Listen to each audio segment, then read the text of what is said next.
Welcome to our channel. இந்த வீடியோவில் TNPSC group எக்ஸாம்ஸ்க்கு வரக்கூடிய ஜென்ரல் ஸ்டடீஸ் கொஸ்டின்ஸில் இந்தியன் பாலிட்டி பற்றி தான் பார்க்க போகிறோம். இது யூனிட் 4 நியூ சிலபஸ் படி எடுக்கப்பட்ட கொஸ்டின்ஸு. இதில் என்ன டாபிக் பார்க்க போகிறோம் அப்படின்னு பார்த்தீங்கன்னா, கூட்டாட்சி, மத்திய மற்றும் மாநில அரசு உறவு, இதை பற்றி தான் பார்க்க போகிறோம். இது எங்கே படிக்கணும் அப்படிங்கிற டீட்டெயில்ஸ் நான் சொல்லிடுறேன். அப்புறம் ப்ரீவியஸ் இயரில் இதை பற்றி கொஸ்டின்ஸ் எப்படி கேட்டிருக்காங்க அப்படிங்கிற லிங்க்கையும் நான் வந்து லாஸ்ட்டாக கொடுத்துருவேன். இந்த சேனலுக்கு புதுசு அப்படின்னா சப்ஸ்கிரைப் பண்ணிக்கோங்க, பெல் ஐக்கானை கிளிக் பண்ணி வச்சுக்கோங்க. அப்போ தான் நாங்கள் போடுற வீடியோ இமிடியட்டாக உங்களுக்கு ரீச் ஆகும். இப்போ நான் இந்த டாபிக் எங்கே படிக்கணும் அப்படின்னு சொல்லிடுறேன். 10th சோஷியல் சயின்ஸ் புக்கில் இந்திய அரசியலமைப்பு அந்த டாப்பிக்கில் படிங்க. அப்புறம் 12th புக்கில் இந்தியாவில் கூட்டாட்சி அப்படிங்கிற டாப்பிக்கில் இருக்கக்கூடிய கண்டென்ட்ஸ் படிச்சுக்கோங்க. ஓகே, இப்போ நம்ம வீடியோக்குள்ளே போயிடலாம். ஒரு மத்திய அரசாங்கத்திற்கும் பல மாநில அரசாங்கங்களுக்கும் இடையில் அரசமைப்பால் வழங்கப்பட்டுள்ள பாதுகாக்கப்பட்டுள்ள அதிகார பகிர்வை உடைய அரசியல் முறை. ஆன்சர் கெஸ் பண்ணுங்க.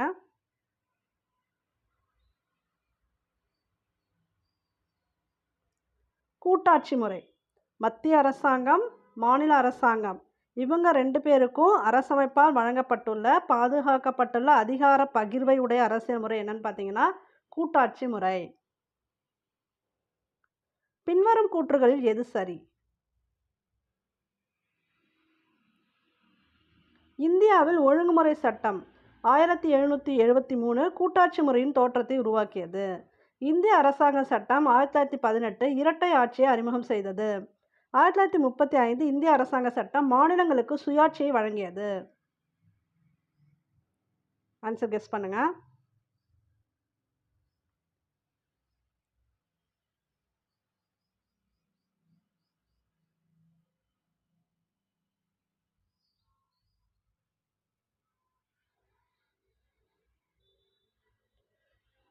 இதற்கு விடை பார்த்தீங்கன்னா 1 மற்றும் 3 தான் சரி.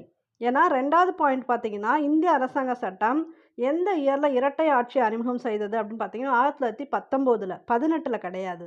அந்த இயர் வந்து வேற. ஸோ அதனால் 1, 3 தான் சரி. இங்கே கொடுத்துருக்கேன் பாருங்க.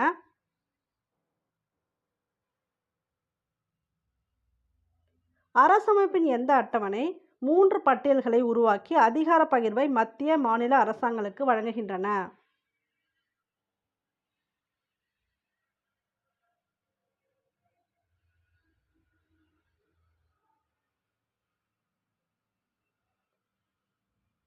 எந்த அட்டவணைன்னு பார்த்தீங்கன்னா 7வது அட்டவணை. அரசமைப்பில் இருக்கக்கூடிய 7வது அட்டவணை தான் 3 பட்டியல்களை உருவாக்கி அதிகார பகிர்வை மத்திய மற்றும் மாநில அரசாங்கங்களுக்கு வழங்குகின்றன. அந்த பட்டியல் பற்றி கொஸ்டின்ஸ்லாம் பின்னாடி வருது.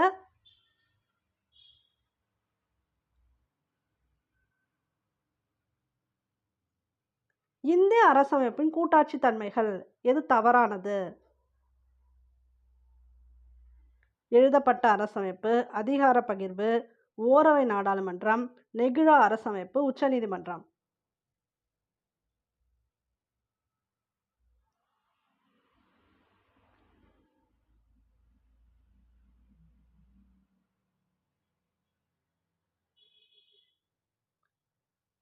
இதில் இந்த ஓரவை நாடாளுமன்றம் இருக்கு இல்லையா, இதுதான் தவறானது. மற்றது எல்லாமே சரி. இது வந்து ஒரு எழுதப்பட்ட அரசியலமைப்பு தான். இதில் வந்து அதிகார பகிர்வு இருக்குது, நெகிழா அரசமைப்பு, உச்சநீதிமன்றம் இதுக்கு மெயின் ரோல் இருக்குது, அதெல்லாம் ஓகே. ஏன் இது வந்து ஓரவை கிடையாதுன்னா இது ஈரவை நாடாளுமன்றம். இதில் மேலவையும் உண்டு, கீழவையும் உண்டு. அதாவது ராஜ்யசபா, லோக்சபான்னு 2 இருக்கு இல்லையா, அதனால் இது வந்து ஈரவை நாடாளுமன்றம் தான் இந்தியாவோட அரசமைப்பை பொறுத்த வரைக்கும்.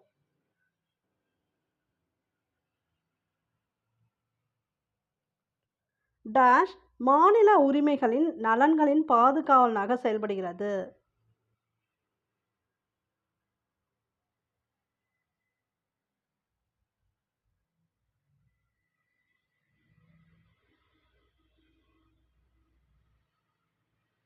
இந்த கொஸ்டினுக்கு ஆன்சர் ஆ மற்றும் ஆ. நாடாளுமன்றத்தின் மேலவை, மாநிலங்களவை. ஏன் நான் வந்து ஆ மற்றும் ஆன்னு கொடுத்துருக்கேன்னா மாநிலங்களவையோட இன்னொரு பெயர் தான் நாடாளுமன்றத்தின் மேலவை. ஓகேங்களா?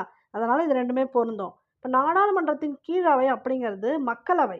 மக்களவை தான் கீழவை, மாநிலங்களவை வந்து மேலவை. ஸோ அதனால் ஆ மற்றும் ஆ சரி. இந்த மாநிலங்களவை தான் மாநில உரிமைகளின் நலன்களின் பாதுகாவலனாக செயல்படுகிறது.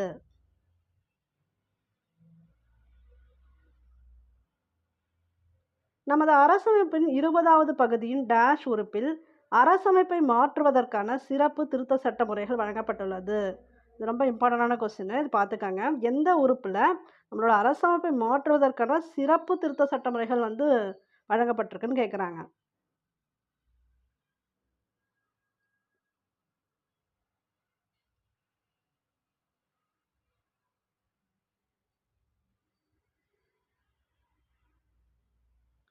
368 பகுதி வந்து 20வது பகுதி. உறுப்பு பார்த்தீங்கன்னா 368. இந்த உறுப்புல தான் அரசமைப்பை மாற்றுவதற்கான சிறப்பு திருத்த சட்டமுறைகள் வழங்கப்பட்டுள்ளது.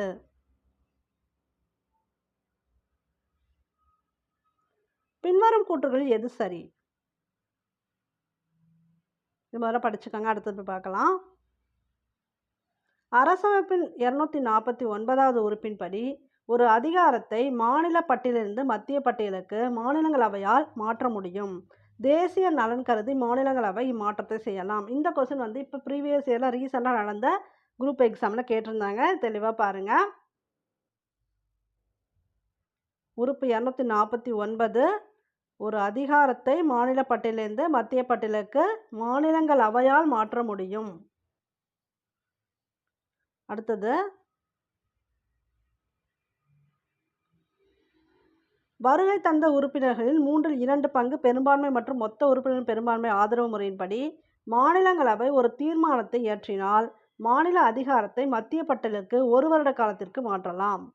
இப்போ வருகை தந்த உறுப்பினர்கள் அங்கே எத்தனை பேர் அங்கே கூடுறாங்களோ அதில் 2 பங்கு இருக்காங்க இல்லையா, அந்த பெரும்பான்மை கிடைச்சதுன்னா அவங்களோட ஆதரவுப்படி மாநிலங்களவை என்ன பண்ணணும்னா ஒரு தீர்மானத்தை இயற்றினால் மாநில அதிகாரத்தை மத்திய பட்டியலுக்கு 1 வருட காலத்திற்கு மாற்றலாம். அடுத்து, தேவைப்பட்டால் மீண்டும் மீண்டும் மாற்றத்தை நீடிக்கலாம்.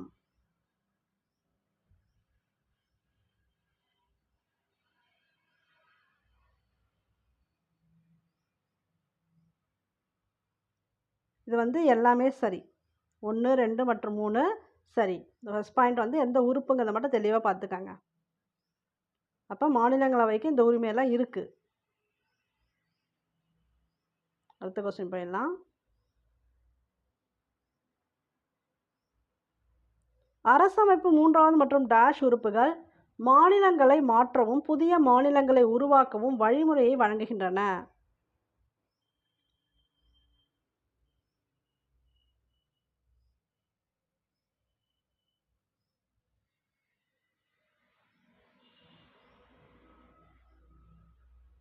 நான்காவது உறுப்புகள் 3வது 4வது உறுப்புகளில் தான் மாநிலங்களை எப்படி மாற்றுறது, அப்புறம் புதிய மாநிலங்களை உருவாக்கணும், என்னென்ன பண்ணணும், இந்த வழிமுறையெல்லாம் இருக்குது. இன்னொன்று, இந்த மாநிலங்களை உருவாக்குறது மாநிலங்களுக்கே உரிமையானது கிடையாது. அவங்க இதை பண்ண முடியாது. மாநிலங்களில் இருக்கவங்க யாரும் இதை பண்ண முடியாது. இது வந்து எங்கே பண்ண முடியும்னா நாடாளுமன்றத்துக்கு தான் இந்த உரிமை உண்டு. ஒரு மாநில எல்லையை நிர்ணயிக்கக்கூடியது, அப்புறம் புதுசாக ஒரு மாநிலங்களை உருவாக்கணும், இந்த ஐடியா இதெல்லாம் எங்கே நடக்கும்னு பார்த்தீங்கன்னா நாடாளுமன்றத்தில் தான் நடக்கும். ஓகேங்களா? அந்த மாநிலங்களில் நடக்காது. அந்தந்த ஸ்பெசிஃபிக்கான மாநிலங்களில் கிடையாது. அதை பற்றி 3வது 4வது உறுப்புகளில் இருக்குது. இந்திய அரசமைப்பின் ஒற்றையாட்சி தன்மைகள் எது தவறானது? ஒற்றை அரசமைப்பு, ஒற்றை குடியுரிமை, நெகிழும் அரசமைப்பு, மாநிலங்களுக்கு வாழ்வுரிமை உண்டு, கூட்டாட்சிக்கு எதிரான மாநிலங்களவை.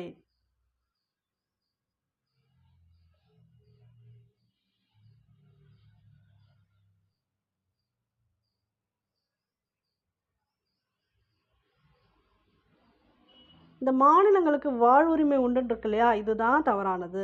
அதுக்கு தான் இப்போ நான் எக்ஸ்பிளனேஷன் கொடுத்தேன். ஏன்னா இவங்க எல்லையே தீர்மானிக்க முடியாது. அப்போ இவங்களுக்கு அந்த மாநிலங்களுக்கு வாழ்வுரிமை இல்லை. அதுக்கு மீனிங் அதுதான். அந்த எல்லைகள் புதுசாக ஏதாவது உருவாக்கணும் அதெல்லாம் இவங்க டிசைட் பண்ண முடியாது. நாடாளுமன்றம் தான் டிசைட் பண்ணணும். அதான் இந்த ஒற்றையாட்சி தன்மையும் அதே தான் குறிக்கிறது. இதில் வந்து மற்றதெல்லாம் சரி, ஒற்றை அரசமைப்பு தான், ஒற்றை குடியுரிமை தான். ஏன்னா நமக்கு வந்து ஒற்றை குடியுரிமை தான். ஆனால் இப்போ அமெரிக்காலாம் பாருங்கள் இரட்டை குடியுரிமை இருக்கும். அது மாதிரி இந்த இந்தியாவில் கிடையாது, ஒற்றை குடியுரிமை மட்டும்தான். அப்புறம் இது வந்து நெகிழும் அரசமைப்பு, அதுவும் ஓகே. கூட்டாட்சிக்கு எதிரான மாநிலங்களவை, அது என்ன கூட்டாட்சிக்கு எதிரான மாநிலங்களவை அப்படின்னு பார்த்தீங்கன்னா, இப்போ கூட்டாட்சினா ஜென்ரலாக எல்லாருக்கும் எல்லாம் சமமாக பகிர்ந்து கொடுக்கணும் அப்படிங்கிற மீனிங்லாம் நம்ம பார்ப்போம். ஆனால் இந்த அரசியலமைப்பை பொறுத்த வரைக்கும், இந்த ஒற்றையாட்சி தன்மையில் இந்தியாவை பொறுத்த வரைக்கும், இப்போ எந்த மாநிலத்தில் அதிகமாக மக்கள் தொகை இருக்காங்களோ அவங்களுக்கு அந்த உறுப்பினர்களோட ஸ்ட்ரென்த் இன்க்ரீஸ் பண்ணி கொடுப்பாங்க. ஓகேங்களா? இப்போ உத்தரப்பிரதேசத்தில் அதிகமாக இருக்கிறதுனா அவங்களுக்கு அதிகமாக வாய்ப்பு கொடுப்பாங்க. நாகாலாந்தில் கம்மியாக இருக்காங்க மக்கள் தொகைனா ஒருத்தவங்களுக்கு தான் வாய்ப்பே கொடுத்துருக்காங்க. ஸோ இந்த மாதிரி சமமான பகிர்வு இல்லை அப்படிங்கிறதுனால தான் இது வந்து கூட்டாட்சிக்கு எதிரான மாநிலங்களவை அப்படின்னு வந்து குடுக்குறாங்க. ஆனா, இப்ப நீங்க அமெரிக்காலாம் எடுத்துக்கிட்டீங்கன்னா, கண்டிப்பா வந்து இப்போ ஒவ்வொரு மாநிலத்துக்கு 2 பேர் அப்படி. அது காமனா அவங்க வந்து மக்கள் தொகைய பொறுத்தோ, இல்ல வேற ஏதோ பொறுத்தோ அவங்க தீர்மானிக்கிறது இல்ல. ஒவ்வொரு ஸ்டேட் இருக்குன்னா, அந்த ஸ்டேட்லேருந்து 2 பேர் எடுத்துக்கிறாங்க. அது வந்து சமமா பிரிக்கிற மாரி. இது வந்து கூட்டாட்சிக்கு எதிரான மாநிலங்களவை அப்படிங்கிறது இந்த அ இந்திய அரசு ஒற்றையாட்சி தன்மைகள்ல சரியானது.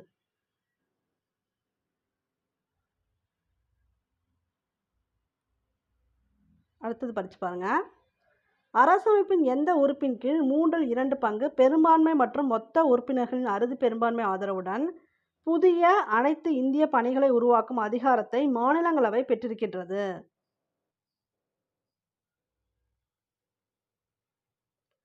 அதாவது இந்த இந்திய பணி அப்படிங்கிறது இப்ப ஐஏஎஸ், ஐபிஎஸ் இந்த ஆஃபீசர்ஸ்லாம் இருக்காங்கல்ல, அவங்களுக்கு குடுக்கக்கூடிய அந்த பணிகள் தான் இந்திய பணிகள்னு குடுக்குறாங்க. இந்த அதிகாரத்தை எந்த உறுப்பின் படி இந்த மாநிலங்களவை பெற்றிருக்கிறது? ஏன்னா இவங்க தான் வந்து இவங்க ஆதரவுல தான் அவங்கள சூஸ் பண்ண போறாங்க. அப்ப எந்த உறுப்பின் கீழ் இதெல்லாம் வருதுன்னு குடுத்துருக்காங்க.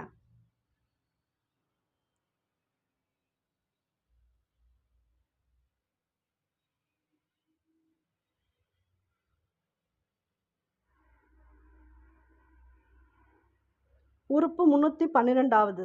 இந்த உறுப்பின் கீழ தான் மாநிலங்களவைக்கு அந்த அதிகாரம் இருக்கு அப்படின்னு சொல்றாங்க. இந்த ஐஏஎஸ், ஐபிஎஸ் இவங்கலாம் சூஸ் பண்றதுக்கு அந்த அதிகாரம் இருக்குன்னு சொல்றாங்க.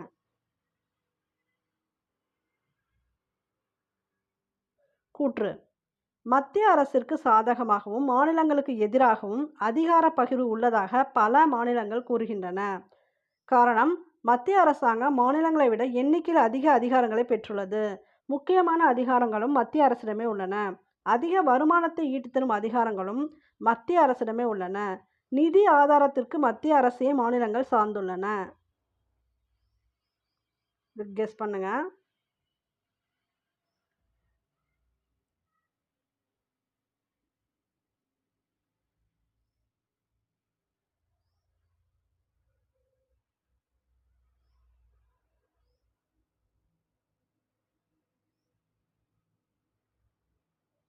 காரணம் கூற்றிற்கான சரியான விளக்கம். அது கரெக்ட் தான். மத்திய அரசிற்கு சாதகமாகவும், மாநிலங்களுக்கு எதிராகவும் அதிகார பகிர்வு உள்ளதா சில நெறைய எல்லா மாநிலங்களுமே வந்து இந்த மாரி வந்து குறை கூறுன்றாங்க. ஏன் ரீசன் என்ன பார்த்தீங்கன்னா, மத்திய அரசாங்கத்தில மாநிலங்கள விட எண்ணிக்கையில அதிக அதிகாரம் இருக்கு. ஏன்னா, இப்ப ஏதாவது ப்ராப்ளம் வந்தா கூட, ஒரு பொதுப்பட்டியல்ல ஏதாவது பிரச்சனை வந்தா கூட, மாநிலங்கள சேர்ந்தவங்க வந்து அத மாத்த முடியாது. எந்த அதிகாரமும் அதில வந்து இவங்க கடைப்பிடிக்க முடியாது. ஆனா, அந்த அதிகாரத்தன்மை யாருக்குன்னு பார்த்தீங்கன்னா, மத்திய அரசாங்கத்துக்கு உண்டு. ஏன்னா, அவங்க தான் எல்லாத்தையும் கண்ட்ரோல் பண்ற மாரி இங்க. ஸோ, முக்கியமான அதிகாரங்கள் எல்லாமே மத்திய அரசுகிட்ட தான் இருக்கு. அதுபோல அதிகமா வருமானத்த ஈட்டித் தரும் அதிகாரங்களுமே யார்கிட்ட இருக்குன்னு பார்த்தீங்கன்னா, மத்திய அரசுட்ட தான் இருக்கு. இப்ப இந்த அஞ்சல் துறை இதெல்லாம் பார்த்தீங்கன்னா, நல்ல ஏர்னிங் இருக்கும் அப்டின்னா, அந்த பேங்க் அதெல்லாம் இருக்குன்னா, அந்த இது எல்லாமே யார்கிட்ட இருக்குன்னா, மத்திய அரசு கிட்ட தான் இருக்கும் அந்த கண்ட்ரோலு. அப்ப நிதி ஆதாரத்துக்கும் மெயினா மத்திய அரச தான் மாநிலங்கள் சார்ந்துள்ளன. இவங்க குடுத்தா தான் இவங்க வந்து ஒர்க் பண்ண முடியும், அந்த மாதிரி. ஸோ, அதனால தான் இந்த கூற்று, காரணம் எல்லாம் சரி. காரணம் கூற்றிற்கான சரியான விளக்கம்.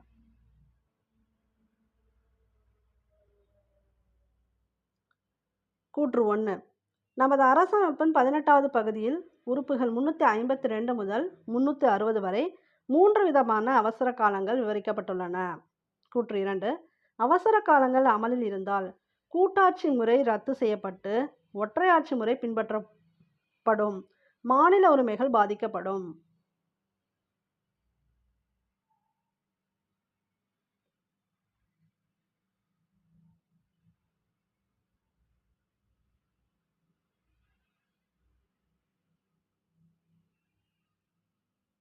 இது வந்து 2மே சரி.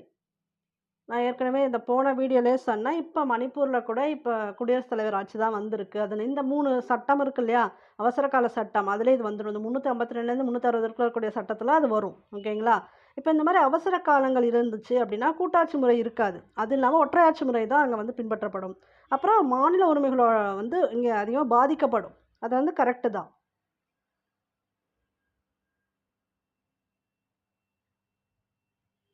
கூற்று 1. தேசிய தேர்தல் ஆணையம் நாடாளுமன்ற தேர்தலையும், மாநில சட்டமன்ற தேர்தலையும் நடத்துகின்றது. கூற்று 2. மாநில சட்டமன்றத்திற்கான தேர்தல்களை நடத்துவதற்கு தனி தேர்தல் ஆணையம் கிடையாது.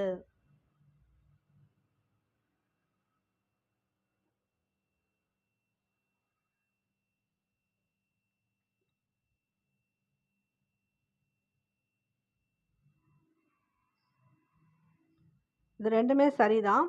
ஒரே தேர்தல் ஆணையம் தான் இப்போ நமக்கு. தேசிய தேர்தல் ஆணையம் நாடாளுமன்ற தேர்தலையும் அதான் நடத்துது. மாநில சட்டமன்ற தேர்தலையும் அதான் நடத்துது. அது மாதிரி மாநில சட்டமன்றத்துக்கான தேர்தல் நடத்துறதுக்கு தனியாக தேர்தல் ஆணையம் கிடையாது.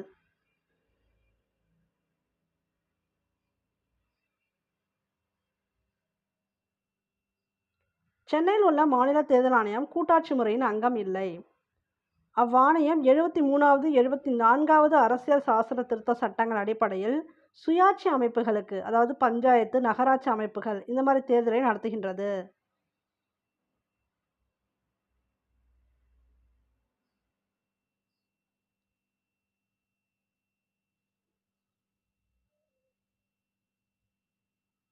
கூற்று 1 மற்றும் கூற்று 2 சரிதான்.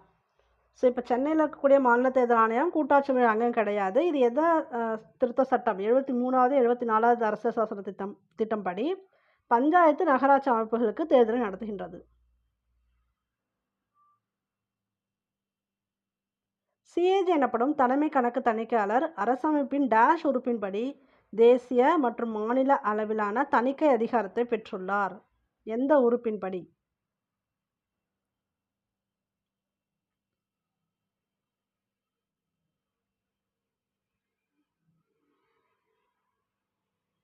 நூற்றி 48வது உறுப்பின்படி சிஏஜி 148 அப்படி ஞாபகம் வச்சுக்கோங்க.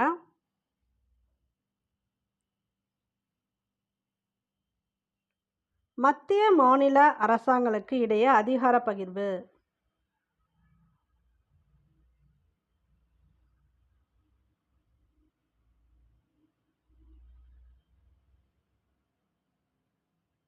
இவை அனைத்துமே தான் உண்டு. சட்டமன்ற அதிகார பகிர்வு உண்டு, ஆட்சித்துறையில் அதிகார பகிர்வு உண்டு, நிதியிலையும் அதிகார பகிர்வு உண்டு. இதே மூணுத்துலையுமே உண்டு. மெயினாக சட்டமன்றம், ஆட்சித்துறை, நிதி. அப்போ இது அனைத்துமே உண்டு. இந்த கொஸ்டின் பார்த்தீங்கன்னா ப்ரீவியஸ் இயரில் கேட்டிருந்தாங்க. இப்படி தான் கேட்டிருந்தாங்க. கூற்று மத்திய அரசு எல்லைகளை தாண்டிய அதிகாரத்தையும் பெற்றிருக்கின்றது.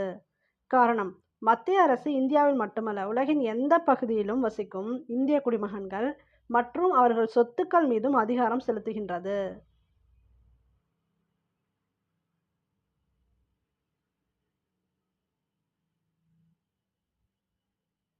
கெஸ் பண்ணுங்க.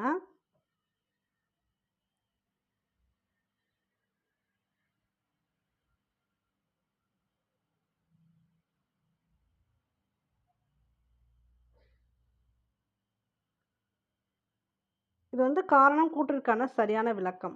ஏன்னா மத்திய அரசு எல்லைகளை தாண்டிய அதிகாரம் கண்டிப்பாக அதுக்கிட்ட இருக்குது. ஏன்னா இப்போ ஒரு இந்திய குடிமகன் வேறு எங்கே இருந்தாலும் சரி, ஆனால் அவங்களுக்கு அந்த உரிமை உண்டு. அதாவது மத்திய அரசு இந்தியாவில் மட்டுமல்ல எந்த பகுதியில் வசிக்கும் இந்திய குடிமகன்கள் மற்றவர்கள் சொத்துக்கள் மீதும் அதிகாரம் செலுத்துகின்றது. அதனால் இதுக்கு கண்டிப்பாக எல்லைகளை தாண்டிய அதிகாரம் உண்டு.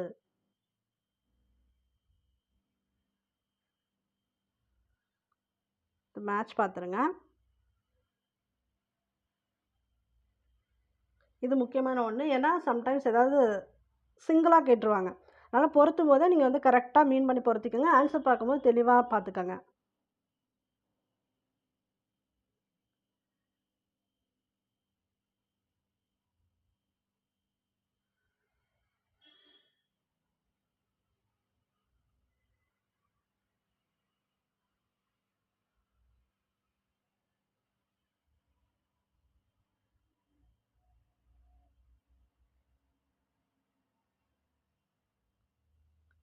இதுக்கு ஆன்சர் ஏன்னா அதிகாரங்கள் பகிர்வு 3 பட்டியல்களாக இருக்குது. ஒன்றிய பட்டியல்னா மத்திய அரசோட பட்டியல். இது எதெல்லாம் சாருன்னா இது பாதுகாப்பு, வங்கித்துறை, நாணயம். நான் சொன்னேன்னா பேங்க் செக்டார் எல்லாமே மத்திய அரசுக்கு போயிடும். நாணயம், வெளியுறவுத்துறை இதெல்லாம் யாருக்குன்னா ஒன்றிய பட்டியலில் வரும். மாநில பட்டியலில் இதெல்லாம் வரும். சட்டம், ஒழுங்கு, பொது சுகாதாரம், சுயாட்சி அமைப்புகள், விவசாயம், வனங்கள், காடு அது சம்மந்தப்பட்டதெல்லாம் இருக்கு இல்லையா, இது எல்லாமே பார்த்தீங்கன்னா மாநில பட்டியலில் தான் வரும். பொது பட்டியல்னா அது மத்திய அரசுக்கும் காமன், அப்புறம் மாநில அரசுக்கும் காமனாக வர்றது. இதெல்லாம் கல்வி, திருமணம், குடிமை சட்டம் இதெல்லாம் பொது பட்டியலில் வரக்கூடியது.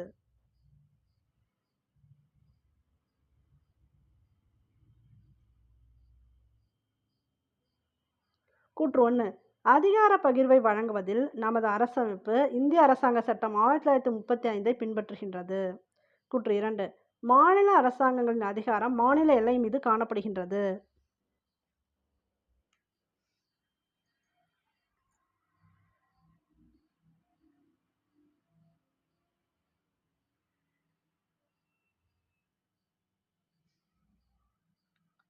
இது ரெண்டுமே சரிதான். இந்த அதிகார பகிர்வு எந்த சட்டம்னு பார்த்துக்கங்க. அரசாங்க சட்டம் 1935. அதுக்கப்புறம் இந்த மாநில அரசாங்கத்தோட அதிகாரம் மாநில எல்லை மீது மட்டும் தான் இருக்கும். அதை தாண்டி போகாது, எல்லை தாண்டி போகாது.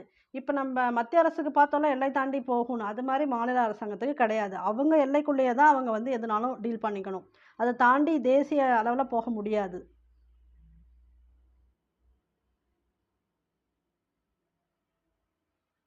மத்திய மாநில அரசாங்கங்களுக்கு இடையே அதிகார பகிர்வு எப்போது நிறுத்தி வைக்கப்படும்?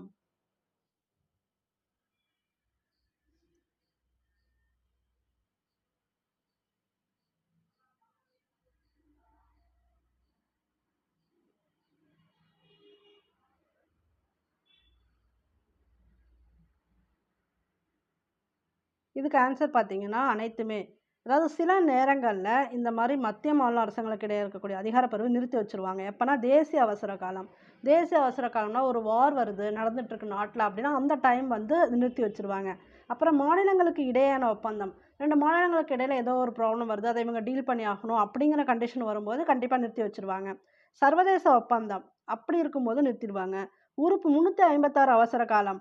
இந்த 356 அவசர காலம்னா குடியரசு ஆட்சி வரும்போது ஏதாவது ஒரு ப்ராப்ளம் நடக்குது மாநிலங்கள்ல, அப்ப அந்த ஆட்சியை கழிச்சிட்டு குடியரசுத் தலைவர் ஆட்சி அந்த இடத்துல வருதுன்னா, அப்பவே இத நிறுத்தி வச்சுருவாங்க. இது எல்லாமே இதுக்கு ஆன்சரு.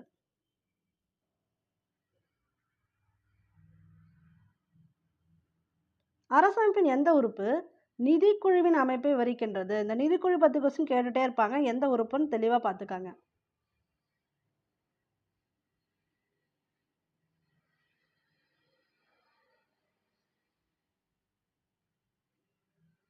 280வது உறுப்பு. நிதிக்குழு 280வது உறுப்பு.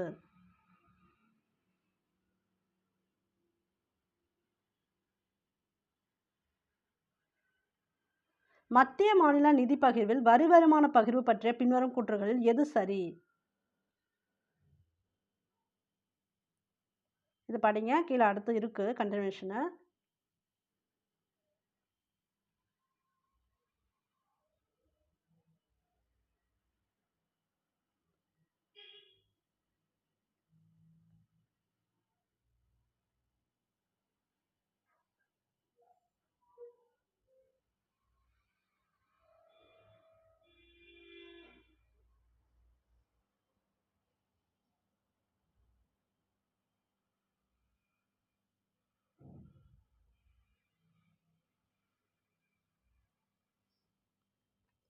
இதுக்கு ஆன்சர் எல்லாமே சரி. நான் வந்து உங்களுக்கு நோட்ஸு கொடுக்கும்போது ஈஸியாக இருக்கணும்னு ஃபுல்லாக கொடுத்துட்டேன். இது வந்து நீங்கள் தெளிவாக புரிஞ்சுக்கணும் இந்த கொஸ்டின் மட்டும். ஏன்னா வரி சம்மந்தமான கொஸ்டின் வந்து ரிப்பீட்டடாக வரும். இதில் 5 வரி இருக்கு இல்லையா, இது மாறி மாறி கேட்பாங்க. சுங்கவரி போன்றவைகள் முற்றிலும் மத்திய அரசாங்கத்திற்கு ஒதுக்கப்பட்டுள்ளன. இது கரெக்டு தான். சுங்கவரிலாம் ஃபுல்லாகவே எதுக்கு போகும்னு பார்த்தீங்கன்னா சென்ட்ரல் கவர்மெண்ட்டுக்கு தான் போகும். அது மாதிரி விற்பனை வரி ஃபுல்லாகவே யாருக்கு வரும்னா ஸ்டேட் கவர்மெண்ட்டுக்கு வரும். விற்பனை வரி அந்த அமௌண்ட் எல்லாமே ஸ்டேட் கவர்மெண்ட்டுக்கு. சில வரிகளை மத்திய அரசாங்கம் விதிக்கின்றது.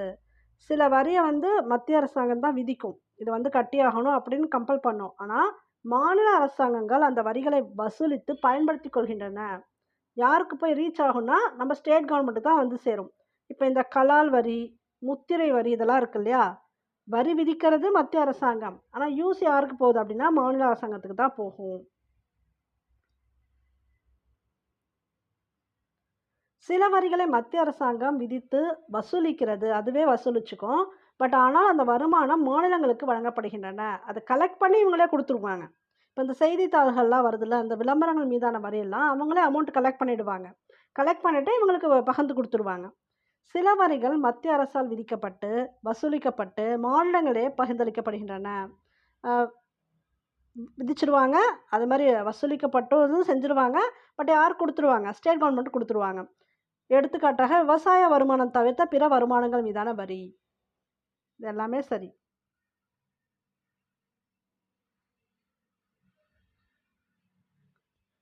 கூற்று 1. மாநில அரசாங்கங்கள் தங்களுக்கென ஒதுக்கப்பட்ட வணிக, தொழில் நிறுவனங்கள் மூலமாக வருமானத்தை ஈட்டிக் கொள்ளலாம். கூற்று 2. மின்சாரம், நீர்ப்பாசனம், வனங்கள், தரைவழி போக்குவரத்து போன்ற துறைகளில் மாநில அரசாங்கங்கள் வருமானத்தை ஈட்டலாம்.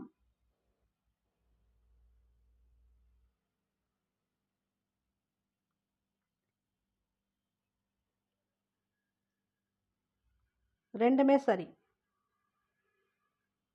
நீர்ப்பாசனம், வனம் ஏற்கனவே பார்த்தோம். மின்சாரம், இப்போ இதெல்லாம் நீர்ப்பாசனம் எல்லாமே விவசாயத்தில் வந்துடும். அது ஆல்ரெடி பார்த்துட்டோம் இல்லையா? இப்போ இதெல்லாம் எங்கே வந்துடும்? மாநில அரசாங்கத்துக்கு வந்துடும்.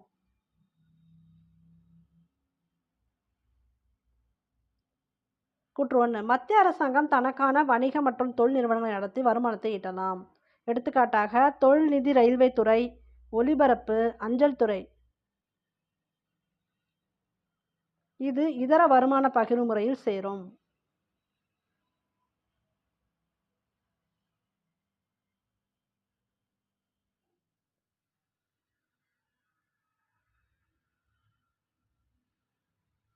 ரெண்டுமே சரிதான். இது இதர வருமான பகிர்வு முறையில் தான் சேரும். பின்வரும் கூற்றுகளில் எது சரி?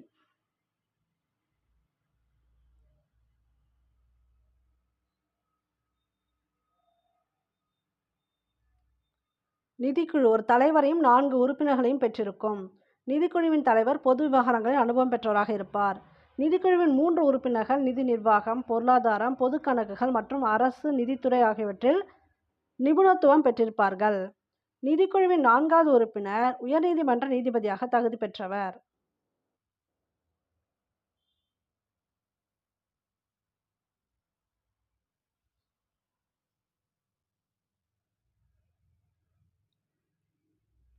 இது எல்லாமே ஆக்சுவலாக சரிதான். ஒரு தலைவர், 4 உறுப்பினர்கள். அப்புறம் இதெல்லாம் இவங்க எக்ஸ்பீரியன்ஸ்டாக இருக்கணும். இந்த 3 உறுப்பினர்கள் நிதி நிர்வாகம், பொருளாதாரம், பொது கணக்கு இதெல்லாம் அவங்க கண்டிப்பாக எக்ஸ்பீரியன்ஸ்டாக இருக்கணும். இந்த 4வது ஒருத்தர் இருக்கார் இல்லையா, அந்த உறுப்பினர் பார்த்தீங்கன்னா உயர்நீதிமன்ற நீதிபதியாக தகுதி பெற்றவர். இது எல்லாமே சரி.